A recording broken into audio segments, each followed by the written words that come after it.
So ito na nga, mga kababayan ako.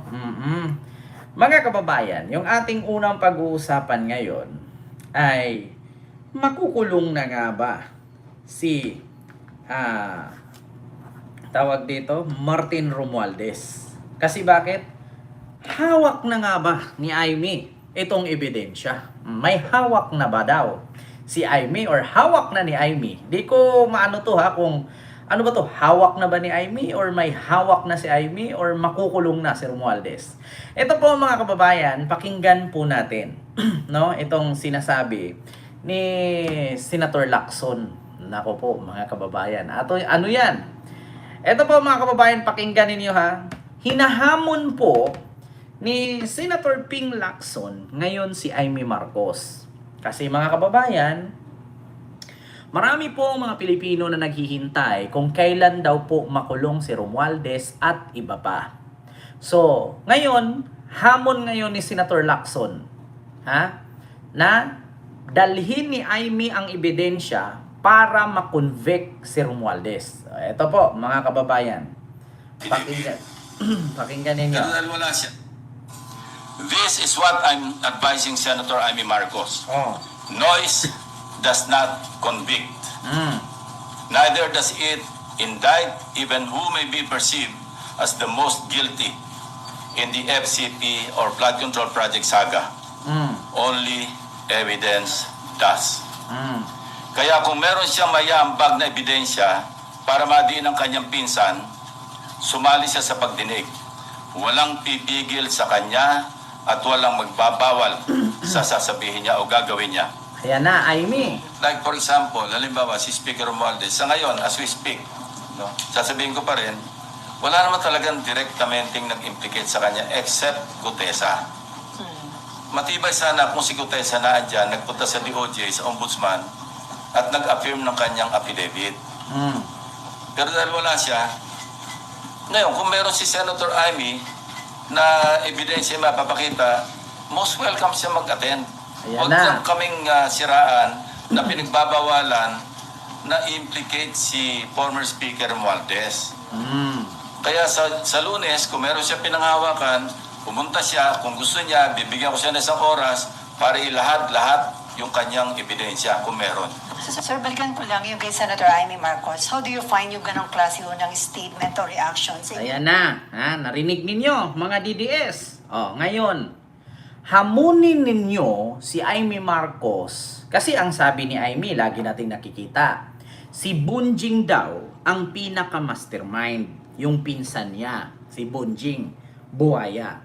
Ngayon mga DDS, kung talagang naniniwala kayo kay Aimee, ako po'y nananawagan. Hamunin natin si Senador Aimee kung talagang may hawak siya ng ebidensya na corrupt si Romualdez, i-present niya. Isa ako sa naghahamon kay Senator Aimee.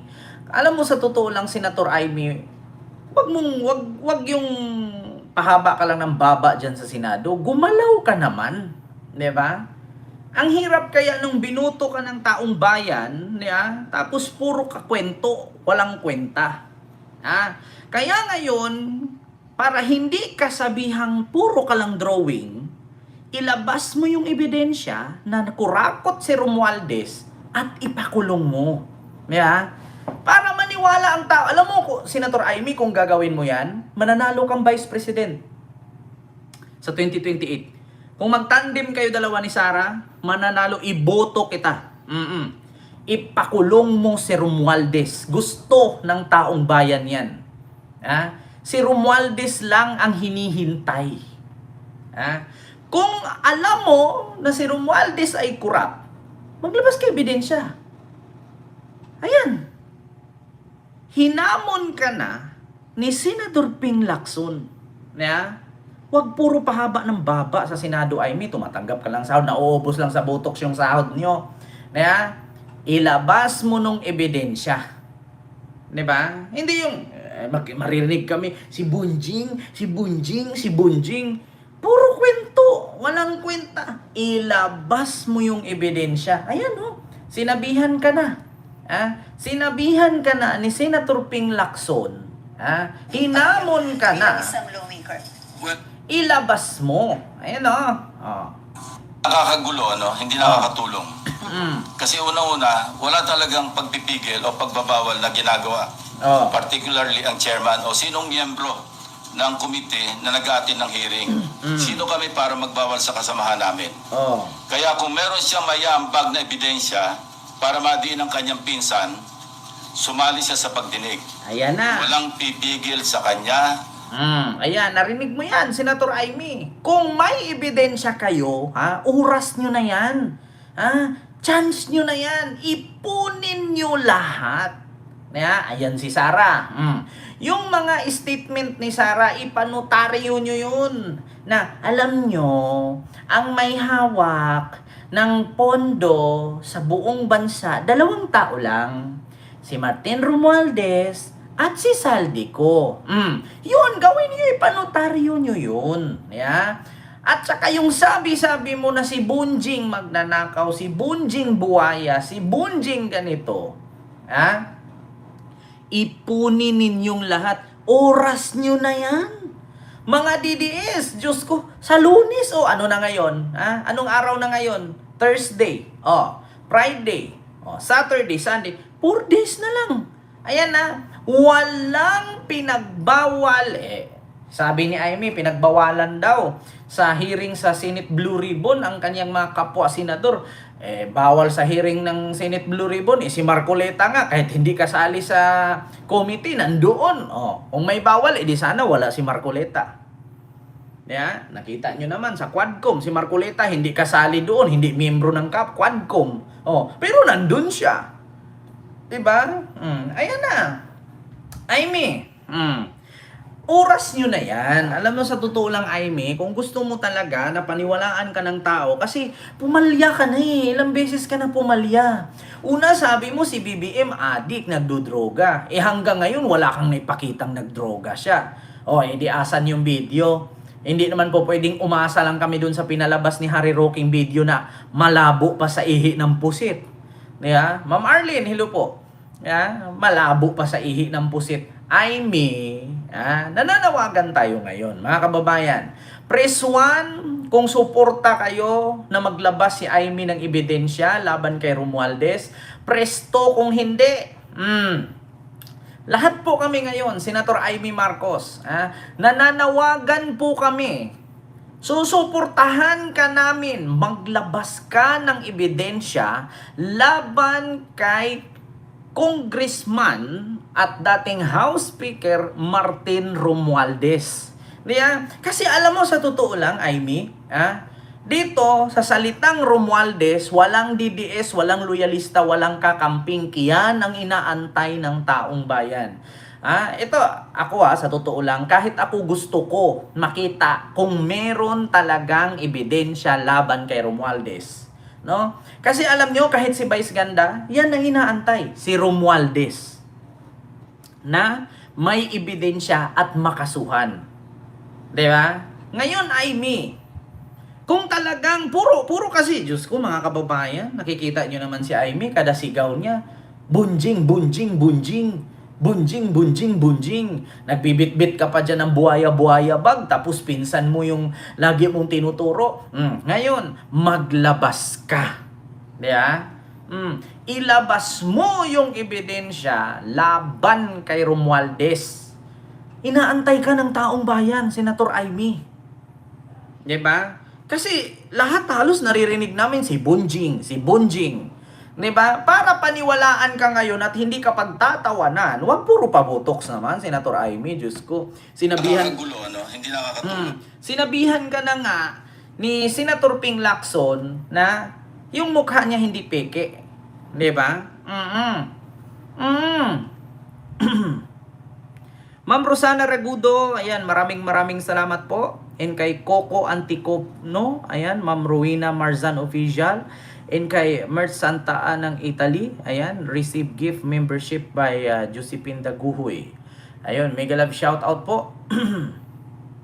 Maraming salamat po sa iyo, Ma'am Josephine, no? Ayun, 5 gift membership. Ayun, maraming salamat po sa inyong lahat. No, thank you so much. Ma'am Silpa Glory at sa lahat po na nandiyan. So, yun.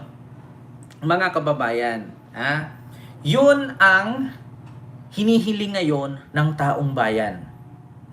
Hinihiling yan ngayon ng taong bayan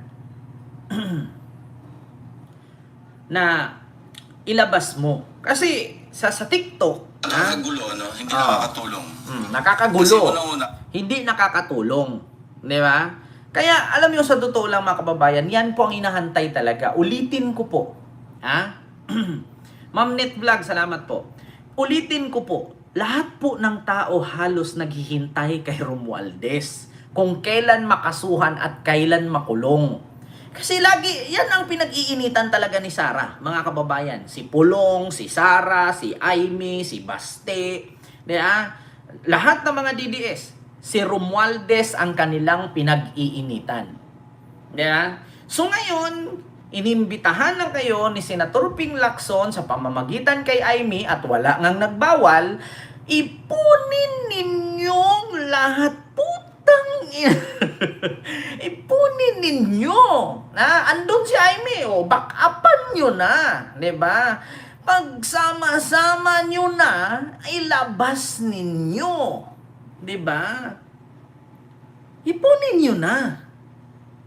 Kasi ang hirap kasi sa totoo lang. Diba? Ma'am Elidel Balseta, hello po. Sa totoo lang, mga kababayan, ang hirap kasi. Di ba? Ang hirap kasi no, puro lang kayo kwento. Ma'am Elidel, di ba? Kasi dito, naririnig, ito, ipakita ko sa inyo ha. Anong laging isinisigaw ng mga DDS? Ito, Aimee Marcos. Aimee Marcos to Romualdez. Sa totoo lang mga kababayan, mahirap kasi. Hindi pa tayo, Hindi pa ba? yeah, no, I just had a couple of questions lang. For this, Mag-move on na tayo.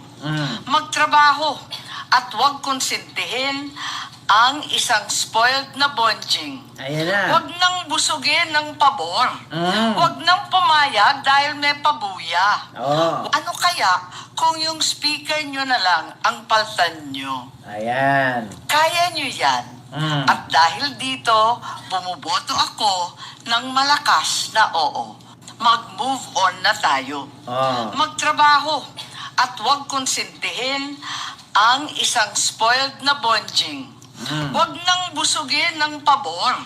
Huwag nang pumayag dahil may pabuya. Diba? Huwag nang pumayag. Huwag mag-spoiled sa isang bonjing. Sino ba yung spoiled na laging gala, walang ginagawa?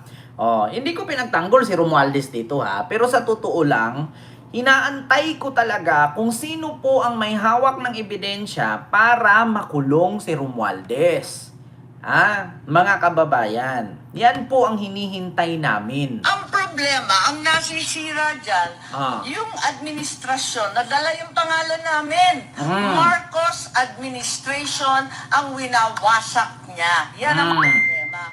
Parang nabudol Bakit akala natin mapupunta tayo sa agrikultura? Akala natin public transport. Akala natin dun sa infrastructure. Kasi yun ang may tatak Marcos di ba?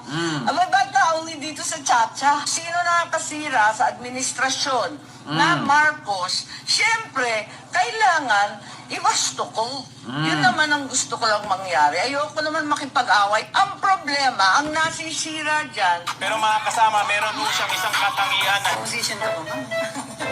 Oo naman, Duterte Black ako, di ba? Ako yung Marcos na Duterte, hindi ko maintindihan. Marami akong apelido ngayon. Mayroon lang Romualdez muna, ha? Diba? Ano gusto niya mag-apply na miyaw-miyaw na Senado? ano ibig sabihin nun, sir? Ay kung ano na sinasabi niya Parang gusto niya maging counterpart. Ayaw namin magkaroon ng miyaw-miyaw sa Senate, pero parang mayroong gusto mag-apply. Parang si Super Zaga, ganun po ba yung peg? Ito, ano na sinasabi ko walang kawabahan Alam mo, ako meron akong, nasabi ko na ito na the best response to nonsense is silence. Pero pagka nangiinsulto na, hindi mo na rin pwedeng i-disregard. Babanggit niya si Speaker Romualdez, pero wala rin magagawa ang Senate Blue Ribbon kasi, di ba sinabi ko, kung saan kami dadali ng ebidensya, Ano po kayo? doon kami pupunta. Eh wala naman talagang direktamente nag-implicate kay Speaker Romualdez, kundi si Gutesa. Opo. Eh si Gutesa naman nawawala. Ako gusto niya mag-apply na miyaw-miyaw na siya. Diba? Oh, ngayon, yan ang sinasabi ng mga DDS. Paano nga naman makasuhan si Romualdez kung ang nag-implicate lang kay Romualdez na si Romualdez ang isa sa mga nag-utos? Ayan, Ma'am Geraldine Izuka, maraming salamat po sa yung super chat po, ma'am. Ayan, pa-shoutout Ray family ng Jean Hodge, Iloilo City. Ayan, may love shoutout po. Salamat po sa iyo, Ma'am Geraldine, no? At sa Ray family sa Iloilo. Ayan. So mga kababayan, iyan ang sabi ni Senator Ping Lacson na paano nga naman nila makasuhan si Romualdez kung ang witness ay nawawala. Kaya nga pinapahanap ni Ping Lacson kaya nga tinulungan siya ni sino ba yun mga kababayan? Yung si Kirubin ba yun? Nagpatulong siya kay Kirubin kasi si Kirubin ay dating Navy yan. So sabi naman niya, kung baka may alam ka, kasi alam ko may mga koneksyon ka dyan, so baka hanapin mo si Gutesa kung nasaan, ganito ganyan. Ang sabi ni Gutesa, ang sabi ni Kirubin, wala daw si Gutesa sa lugar ng mga Navy, mga kababayan. So ngayon, ang sabi naman ni Lacson, sinong nagtago at nasaan? So, ang sabi nga nila, hawak na daw ni Romualdez si Gutesa, nabayaran na daw, bumaliktad na daw. Paano nga kami maniniwala na hawak na ni Romualdez si Gutesa? Kung hindi nga nagpapakita, di sana kung hawak yan, di binawi na niya yung mga statement. Di sana lumantad na yan ngayon. Bakit wala? Kasi ang pagkakaalam ko mga kababayan, baliktad ang kwento ni Amy. Ang sabi ni Amy, bumaliktad na daw si Gutesa kasi tinakot daw.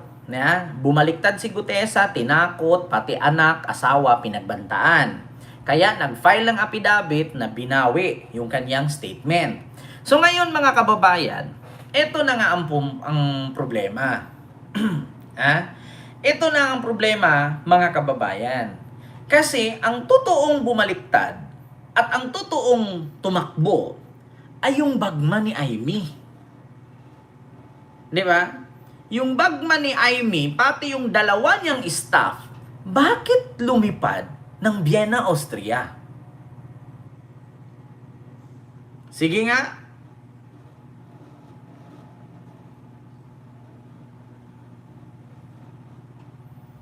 Diba? Ayun, sabi ni Marilyn Nortigero, yun daw bahay sa Makati ba yun? Yun daw nagbenta bahay ang tanungin.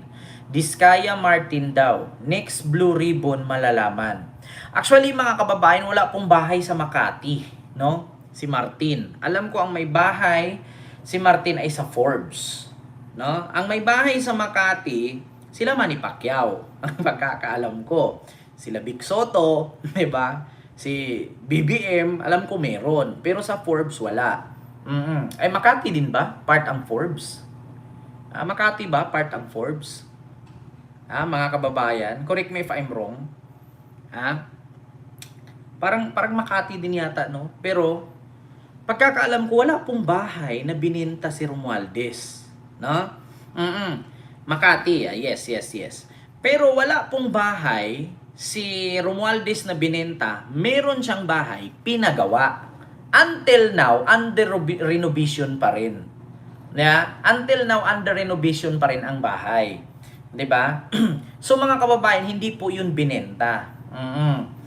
At saka yung sabi ni Gutesa na may hawak siyang ebidensya at siya mismo ang nagbibitbit na mali-malitang pera, dapat ipakita niya mga picture katulad kay Madriaga na may picture siya, ito yung conversation, ito yung utos, ito pinicturan niya yung arko, nag-logbook siya. Kasi sa totoo lang mga kababayan, makikita po sa logbook ng bawat security guard yan.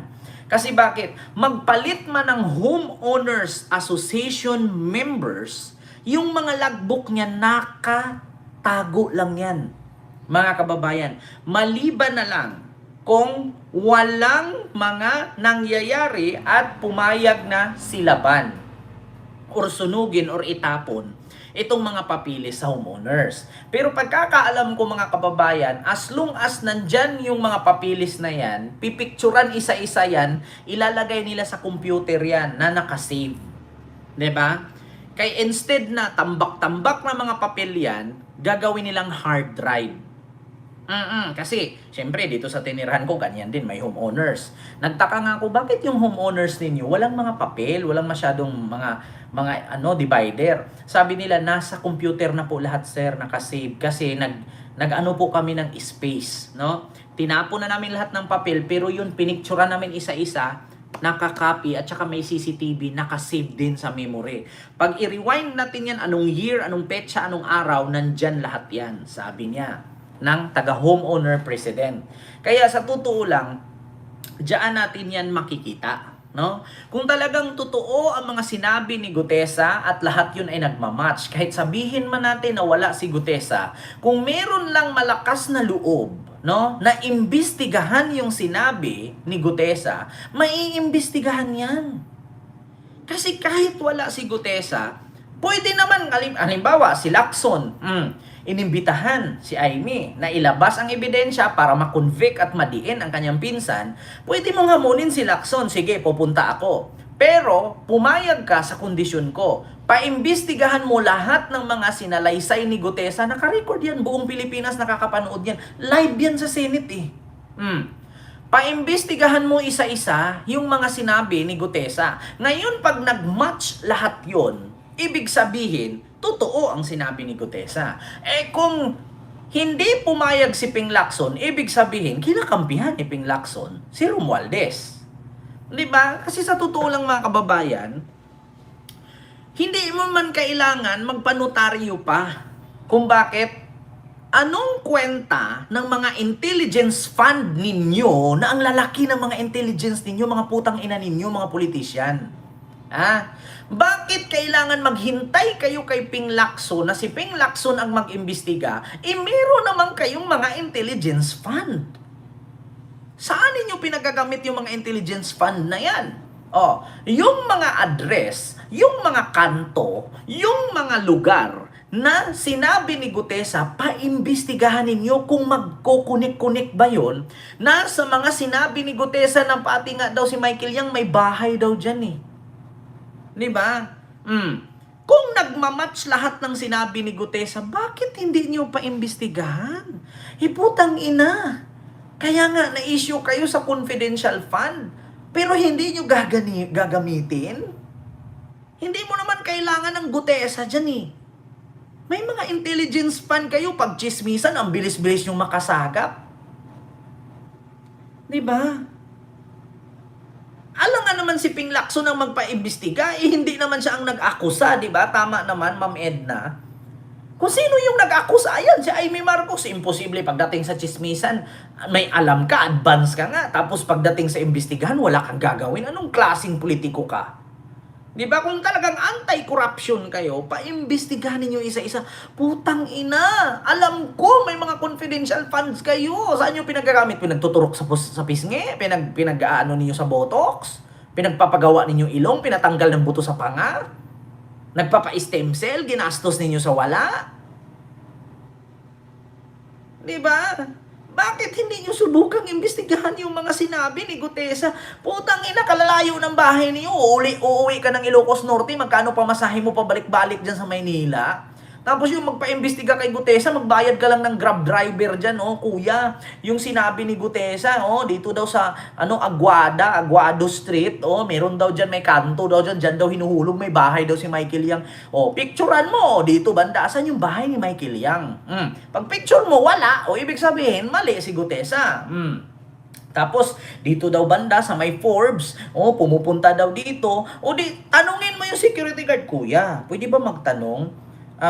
Meron bang nag-logbook dito na ang pangalan ganito nung araw ng ganyan? Imposibleng hindi magbibigay ng security guard niyan. Nagtatanong ka eh. Di ba? Oo. Yan ang mahirap sa inyo. Puro kayo kuda. Kaya ngayon, kaming taong bayan, para maniwala kami na ang mga DDS totoo ang sinasabi, ilabas ninyo lahat ng ebidensya together with Amy Marcos na hinamon ni Senator Ping Lacson na pumunta siya sa Lunes para sa Senate Blue Ribbon hearing. 'Di ba? Oo, yun ang mahirap. Asa kayo sa kwento ni Gutesa na ang pwede nating isipin, baka turo lang ni Marcoleta yan, baka turo lang ni, ni Dipensor. Di ba? Imbestigahan ninyo isa-isa. Para hindi magmukhang tanga yung mga supporter ninyo. Kasi tignan nyo yung mga DDS. Pag sinabi ni Gutesa ang ganito, naniniwala sila. Pag kwento ni Saldico, naniniwala sila. Pero pag imbestigahan ni isang mga politisyan, walang gumalaw. Sige nga, yan lang ako nagtataka.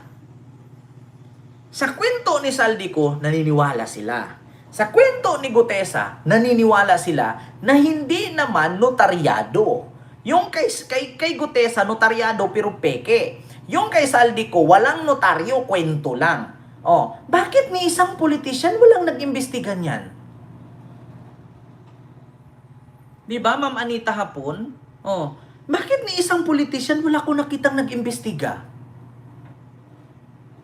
Sige nga, kung si Marcoleta ay naniniwala na reliable source daw, si Gutesa, bakit hindi niya imbestigahan isa-isa? Tapos doon sa Lunes, sa Senate Blue Ribbon, ipakita niya lahat. O, ito po yung kanto, ito yung picture. Ayan, nag-match lahat ng sinabi ni Gutesa. Ito yung bahay ni Michael Yang. Dito niya hinatid. O, ito yung logbook. Putang ina, senador kayo, wala kayong power. Pag-chismisan, ang bilis-bilis ninyo. Sige nga. Bakit hindi nyo pag-iimbestigahan isa-isa? Gawin nyo na para makulong.